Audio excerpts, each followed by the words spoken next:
Sa puso ng kalikasan, natatangi ang prutas ng mangosteen. Ito ay nagtataglay ng antioxidant compounds na alpha, beta at gamma mangosteen. Ang MX3 capsule ay isang food supplement na gawa sa natural na mangosteen. Ito ay tested and proven to help avoid knee joint pain discomfort para iwas-iwas sa sakit with long-term supplementation 2 capsules daily. MX3 capsule. Tunay, natural at original. Mahalagang paalala, ang MX3 capsule ay hindi gamot at hindi dapat gamiting panggamot sa anumang uri ng sakit.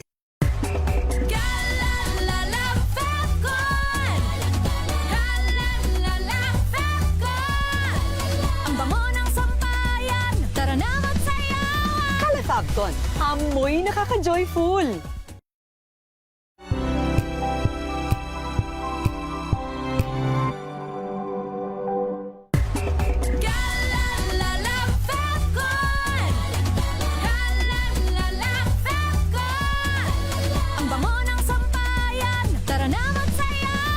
Calafabcon, amoy nakaka-joyful!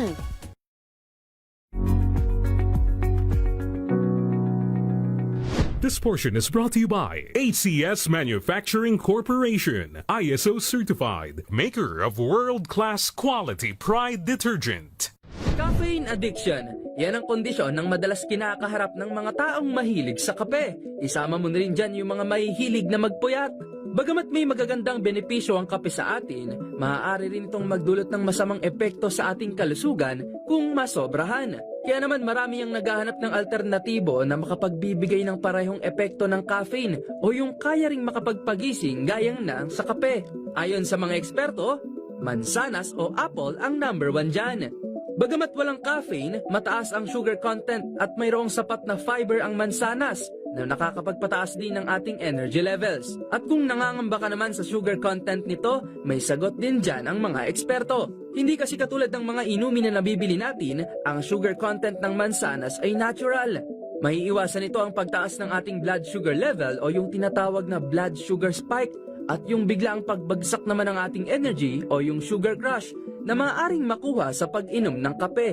Bukod pa rito, ang mansanas ay hindi rin nagdudulot ng pagka-addict at dependence. At higit sa lahat, pasok ito sa budget at healthy pa. Kaya naman sa susunod na all-nighter, piliin ang healthier choice. Tandaan, an apple a day keeps the doctor away. This portion is brought to you by ACS Manufacturing Corporation, ISO certified, maker of world-class quality Pride detergent.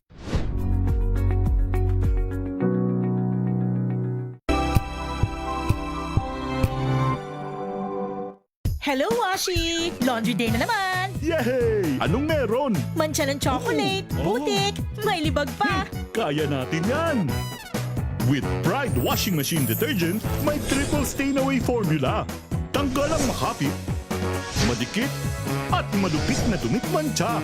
Kaya easy-easy ang labada. Mula noon hanggang ngayon! All you need is pride. All you need is pride. ACS. Nagbabalik po ang Radyo Henyo. Pilipinas, ang oras ay 16 na minuto makalipas ang 4 ng hapon. Kasama na natin ang ating suking health expert mula sa Theoxis Health Ventures, Attorney Rainiel Mendoza, isang registered pharmacist. Magandang hapon, Attorney Ran. Good afternoon, Dr. B, at sa lahat ng nakikinig sa Radyo Henyo this Sunday afternoon. Naku-review natin ngayon. Actually, na-take up natin to nung araw pa. Siguro mga more than a year ago, no? Pero kasi, Yes. diba? Parang may mga nagbabalik na mga infection ngayon na supposedly ay, well, not yet completely eradicated. Pero dapat hindi na, diba? May campaign ng DOH, measles and rubella. Ano ang pagkakaiba nitong dalawang to? Kasi diba tigdas din yata yung isa no? Yung isa ay medyo malalang tigdas. Ano ba yung pagkakaiba niyang dalawang yan? Oo, Attorney Ran. Actually, ang nakakatawa dito sa rubella at measles, kaya nakakalito, ang rubella, ang ibang pangalan niya, German measles. Okay. Yung measles naman, ang ibang pangalan niya, rubiola, which is different from rubella. Kaya minsan, nagkakalituhan. But nevertheless, they are both important to be managed. Kaya sabihin na natin na isabay na natin. Kasi itong dalawang to, these are both viral infections. Yung rubella, ito yung sinasabi nating usually mild, no? Pero ang danger kasi ng rubella is for pregnant women. Because it can cause pregnancy complications, can cause stillbirth, pwedeng makunan yung nanay, or pwede rin actually magkaroon ng congenital diseases yung bata. Kasama na dyan ang mga heart problems, hearing impairment, vision problems. Kung ang pregnant women, yung woman yung na-infect. Yung measles naman, ito yung medyo mas severe and frequent, no? Medyo mas mataas yung fever nito. Well, yung sa rubella is low-grade fever. Ang iniiwasan naman natin sa measles, yung ang makakuha nito ay yung mga immunocompromised, lalo na yung mga kabataan natin, no? Kasi yung mga bata, pag hindi pa yan nabaksinan, ano ang mga pwedeng maging komplikasyon ng measles? Kasama na dyan ang pneumonia, bronchitis, seizures, encephalitis, vision impairment, lalo na kung kulang sa vitamin A yung bata. Pwede rin siyang mag-cause ng death, no? Kung masyadong immunocompromised ang bata. At even immunocompromised adult, no, can also have the complications brought about by measles. Oo. So nasabi mo yung rubella talagang hindi dapat nagkakaroon niya ng mga pregnant women. Ano? Posible ba na magpabakuna pa ulit yung mga medyo may edad na, kasi 'di ba hindi naman natin na hindi ko yata nahawakan yung baby book ko eh. Hindi natin alam, lalo na yung medyo may mga edad na, no. Hindi mo alam kung talagang napabakunahan ka nga ba ng nung ikaw ay sanggol. Pwede pa ba magpa-booster o magpa-vaccine kahit may edad na, Attorney Ran? For both? Yes, pwede naman, Doc. Pwede pa naman, Doc. Kasi especially, di ba, yung mga magulang natin, nakakalimutan na yung records natin. Minsan, ano nga na ba yung pinabakuna ko sa anak ko, no? So, adults can often, can actually have a rubella vaccine. Pero as usual, alam mo naman to, Doc, kinukuha ito usually combination na ng measles, mumps, and rubella. And if you're an adult, especially kung medyo wala kang proof of immunity or medyo kailangan mo ng tulong or immunocompromised ka, minsan kailangan mo pa nga dalawa eh. Or at least one dose, or minsan may need two if you're a higher risk group as a classified. So, as an adult, kahit hindi ka naman babae at hindi ka mabubuntis, magpa-vaccine ka na din, kasi kahit na ikaw mismo, kunyari lalaki ka, no, gagaling ka naman eh kung hindi ka immunocompromised. Pero ang ayaw mo maging carrier. Ang ayaw mo ikaw yung magdadala ng virus, kasi baka sa paligid mo may buntis, ikaw pa yung makahawa. Okay. So kahit ikaw mismo hindi ka mabubuntis, for the sake of the people around you, magpa-vaccine ka sa adult, especially if you don't know if you've had it before. Okay, oo. Gaano ba kalaganap yan dito sa Pilipinas? Meron ba tayong mga data, no, tungkol dyan, at biglang nagkaroon ulit ng malawakang campaign ang Department of Health dito sa MMR, no? Yung mumps, alam natin, di yan nawawala. Tuwing summer yan, ang mga bata talaga nagkakaroon ng mumps, no? Pero yung measles, parang matagal ko nang hindi yata nakikita yan, no? Nagkakaroon ng mga report ng outbreak or something like. Nagkaroon ba ng outbreak at all? Actually, noong April kasi, Doc, according to the Department of Health, yung measles and rubella case rose 45%. Kaya recently, di ba nagkaroon sila ng parang MMR vaccine campaign? Kasi nga, there are certain parts of the country, compared to first quarter of this year, there is a 45 increase of cases, no, ng rubella and measles sa bansa natin. Okay. Oo, kasi kumbaga parang maraming hindi nagpabakuna ng mga anak nila dahil nagkaroon ng vaccine scare, no, dun sa Dengvaxia, no, and even nung COVID, ano. Naku, mga kahenyo. Yes. Oo, hindi ho pwede yan, ano, para sa kaligtasan ng ating mga kabataan, ng inyong mga anak. Dapat ho ay kompletohin, ano. Ilang shots ang MMR for the babies, Attorney Ran? Yung MMR vaccine for babies, Oo, di ba? Ano yan? Sa infant, binibigay na yan? So it usually 2 routine doses yan eh. 2 doses. Usually, based on practice, no, the first is between 12 to 15 months old, and then yung second dose will be gotten at 4 to 6 years old. Oh, 46? Parang di ako nag-second dose. 4 to 46 6. months. 4 to 6 years 4 to- old. Kala ko 46 Between 4 years old. 4 to 6. 4 years old to 6 years. 4 years old to Oo, 6 years old. Nako, ulitin natin ha. Ano yung first dose? Anong edad ng sanggol? Between 12 to 15, 12 to usually 15. months old. Okay. And then yung second would be between 4 years old to 6 years old. Ayun. oo. Ideally. Pero hindi naman ibig sabihin na hindi ka pwedeng humabol, di ba? Okay. Or pwedeng mas maaga sa 4 years old yung second dose. Pwede ba yun? Usually before starting school eh. Ang alam ko lang do, kunyari, may isang infant na magta-travel, pinapayagan yung 6 to 11 years old if traveling or may measles outbreak. Pero hindi nito kayang palitan yung twice dose na 12 to 15 and 4 to 6 years old pa din. Pero Ay. pwedeng bigyan ng mas maaga if there is a risk of talagang magkaroon ng measles during that time. Oo, actually mandatory yung MMR for for infants or for young children. Hindi pwedeng ipagpaliban yan mga mommies ha. Lagi nating susundin yung mga ganyan. Ano yung pwede nating magawa kung adult ka na and then you're not sure kung talagang nabakunahan ka? Kasi di ba nagkakatigdas ka pa rin kahit nga may bakuna ka pero madaling mawala. Ganun ba yon, Attorney Ran? Pwede ka pa rin magkatigdas or magka-German measles kahit nabakunahan ka na. Hindi ka lang magiging, ano nga ba yun? Hindi magiging grabe. Tama ba yun?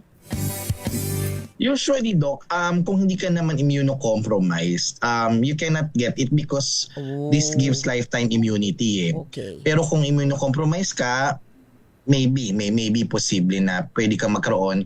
Although, yung dati mong immunity can give you quite shield because your body is already armed, no, with antibodies, your long-term immunity, nakahanda na yan, no? But usually, kung nabakunahan ka na or nagkaroon ka na ng sakit before, it usually provides a lifetime immunity. Ayun. Kung hindi ka immunocompromised. Oo, pwedeng hindi na, no? Most likely, hindi na kayo magkakatigdas o magkaka-German measles. Kaya yung mga, lalo na yung mga ikakasal, mga kababaihan, o kahit na yung mga groom, dapat siguraduhin nyo ha, na bakunahan kayo kung kayo magsisimula ng pamilya, no? Yes. Para ang yes. mga bata at ang inyong baby ay sure na hindi maapektuhan o kahit na ang inyong ang mami, no? At hindi natin alam ang pwedeng maging komplikasyon niyan. Ano ang pwede nating gawin para mapalakas ang ating immunity laban sa mga ganito, kung lalo na kung immunocompromised yung mga adults, Attorney Ran? Ayan, no? So para lang pahalagahan natin ang ating kalusugan at hindi tayo magkaroon ng ganitong infection or maging carrier na makahawa pa ng ibang tao, lagi naman namin pinapaalala ni Dr. Ruby sa inyo, let's do the proper exercise, nutrition, rest, and of course, hindi naman tayo nag-iisa ngayon because with all the technologies available around us, may katulong tayo to improve our immunity. Dito na po papasok yung first and innovator postbiotic called Ultabio, which is in the Philippines right now, coming from Japan. Ang maganda po sa Ultabio is this is proven with 17 human clinical trials conducted globally. Hindi po ito maliit na company, no? Galing po ito sa isang sa pinakamalaking companies from Japan, even tested in different countries globally. Ang ginagawa po ng Ultabio as the first postbiotic is ina-activate niya po ang plasmacytoid dendritic cell or PDC, which is considered as the commander-in-chief of our immunity. Pag na-activate po yun, ma-activate po at the same time yung 4 na types of immune cells. So imagine nyo po, may 4 na uri ng immune cells nakahanda, activated, lumaban sa bacterial, viral, or even fungal infection na papasok sa katawan mo. Kaya mas protektado ka at yung pamilya mo, no? Because hindi ka masyadong mahahawa or magkakaroon ng infection when you are drinking Ultabio, the first and innovator postbiotic. Oo, kung tutuusin, yan ay isang mas natural na paraan para mapalakas ang ating immune system kasi yan ay produkto ng biotechnology, Yan ay Yes. patay na anong bacteria nga, lacto, ano na nga? Lactococcus lactis strain lactis. plasma. Ayun. Oo. Parang ang problema kasi Doc minsan yung sa maganda naman talaga probiotic di ba? Kaya lang minsan pag naarawan ng probiotic, namamatay na. So wala siyang ang epekto kasi ng probiotic is pagbuhay pa siya. Pero yung postbiotic po, ang epekto niya kasi is because of its components. Yung component mismo ang nag-activate ng immune system natin. Kaya po kahit nainitan, naarawan yung gamot natin, pwede pa rin siyang maging effective, no? Kasi patay na nga siya. Ayun. Naku, next time i-review natin yung pro, pre, at postbiotic. Kasi minsan kahit ako ay nalilito, para maintindihan natin yung mga mayat may inom ng mga yogurt, di ba? Yung yogurt milk na tinatawag ngayon, usong-uso na naman, Baka naman kayo masobrahan, tignan natin kung ano ang ganansya niyan compared dun sa postbiotic. How many times yan iniilom at anong edad? Gaano ka bata ang pwedeng uminom niyan, Attorney Ran? So dahil po FDA registered tayo, pinayagan po tayo ng FDA na ibigay ito sa bata 3 years pataas. For children, it's 1 capsule per day. For adults 18 years and above, it's gonna be 2 capsules per day. Ayun. Kaya dun sa mga nagpupuyat o mga nagre-review, pwede yan, lalo na kung may mga exams. Although nag-uumpisa pa lang yung mga classes sa kolehiyo, I'm sure pag mga midterm na o mga prelims o mga periodical test yan na period, nako, pwede ho ninyong inumin yan together with your vitamins or it can take the place yung inyong mga pangangailangan for good and talagang magandang pagtatrabaho ng inyong immune system. Ayun. Naku, thank you very much, Attorney Ran. Until next week, pag-usapan natin yung pre, pro, at postbiotic. Attorney Ran, ready ka? Yes, laban yan, Doc. Ang gandang usapin yan for next week. Okay, so thank you very much at magandang hapon, Attorney Ran. Thank you, Doc. See you next week again. Okay, yan po ang ating suking health expert mula sa Theoxis Health Ventures, Attorney Ran Mendoza, isang registered pharmacist. Ang Pinoy para sa Pinoy. Yan ang Pinoy Technology.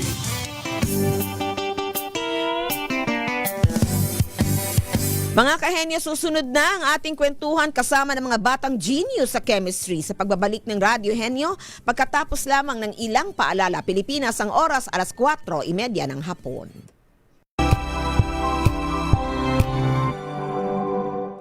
Maulan man, no worries na amoy ko lumang damit. Charm, Fab, Con, pangong kumakabloom, tanggal amoy kulog.